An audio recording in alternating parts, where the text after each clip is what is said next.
Urdu talk کے سامعین کو ہمارا آداب۔ آج میں آپ کی سماعتوں کے لیے ایک چھوٹا سا قصہ لے کے حاضر ہوئی ہوں۔ آج میں اپنی تمام مصروفیات کو پس پشت ڈال کر درویش کے پاس پہنچا تھا۔ درویش یہ دعا کرنے کو کہا۔ درویش نے بڑے جذب سے دعا دی، اللہ پاک تجھے آسانیاں بانٹنے کی توفیق عطا فرمائے۔ میں نے حیرت سے کہا، حضرت الحمدللہ، ہم مال پاک کرنے کے لیے ہر سال وقت پر زکوٰۃ نکالتے ہیں، بلاؤں کو ٹالنے کے لیے حسب ضرورت صدقہ بھی دیتے ہیں، اس کے علاوہ ملازمین کی ضرورتوں کا بھی خیال رکھتے ہیں۔ ہمارے کام والی کا ایک بچہ ہے جس کی تعلیم کا خرچہ ہم نے اٹھا رکھا ہے۔ اللہ پاک کی توفیق سے ہم تو کافی آسانیاں بانٹ چکے ہیں۔ درویش تھوڑا سا مسکرایا اور بڑے دھیمے اور میٹھے لہجے میں بولا، میرے بچے، سانس، پیسے، کھانا، یہ سب تو رزق کی مختلف قسمیں ہیں، اور یاد رکھو رازق اور رزاق صرف اور صرف اللہ تعالیٰ کی ذات ہے، تم یا کوئی اور انسان یا کوئی اور مخلوق نہیں۔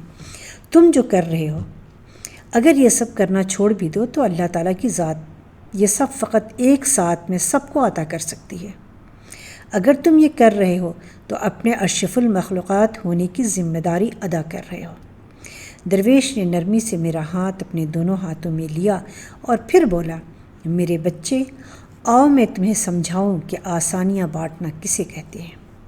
اپنی بیوی کی کسی بھی غلطی پر اسے ڈانٹنے یا ناراض ہونے کے بجائے اسے پیار سے سمجھانا یہ آسانی ہے۔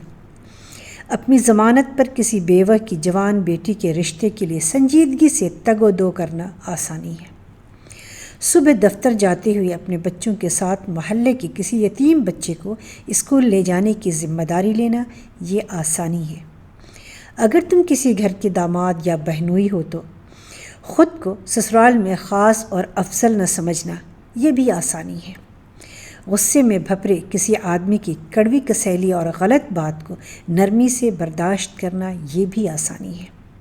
چائے کے کھوکھے والے کو اوئے کہہ کر بلانے کی بجائے بھائی یا بیٹا کہہ کر بلانا بھی آسانی ہے۔ گلی محلے میں ٹھیلے والے سے بحث مباحثے سے بچ کر خریداری کرنا یہ آسانی ہے۔ تمہارا اپنے دفتر، مارکیٹ یا فیکٹری کے چوکیدار اور کم آمدن والے ملازمین کو چھوٹا نہ سمجھنا، انہیں سلام میں پہل کرنا، دوستوں کی طرح گرم جوشی سے ملنا، کچھ دیر رک کر ان سے ان کے بچوں کا حال پوچھنا یہ بھی آسانی ہے۔ ہسپتال میں اپنے مریض کے برابر والے بستر کے انجان مریض کے پاس بیٹھ کر اس کا حال پوچھنا اور اسے تسلی دینا یہ بھی آسانی ہے۔ ٹریفک اشارے پر تمہاری گاڑی کے آگے کھڑے شخص کو ہارن نہ دینا جس کی موٹر سائیکل بند ہو گئی ہو، سمجھو تو یہ بھی آسانی ہے۔ بیٹا جی، تم آسانی پھیلانے کا کام گھر سے کیوں نہیں شروع کرتے؟ آج واپس جا کر باہر دروازے کی گھنٹی صرف ایک مرتبہ دے کر دروازہ کھلنے تک انتظار کرنا۔ آج سے باپ کی ڈانٹ ایسے سننا جیسے موبائل پر گانے سنتے ہو۔ آج سے ماں کی پہلی آواز پر جہاں کہیں ہو فوراً ان کے پاس پہنچ جایا کرنا، اب انہیں تمہیں دوسری آواز دینے کی نوبت نہ آئے۔ بہن کی ضرورت اس کے تقاضا اور شکایت سے پہلے پوری کر دیا کرو۔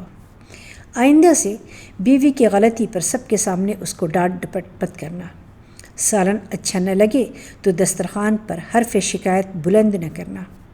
کبھی کپڑے ٹھیک سے استری نہ ہو تو خود استری درست کر لینا۔ میرے بیٹے، ایک بات یاد رکھنا، زندگی تمہاری محتاج نہیں ہے، تم زندگی کے محتاج ہو۔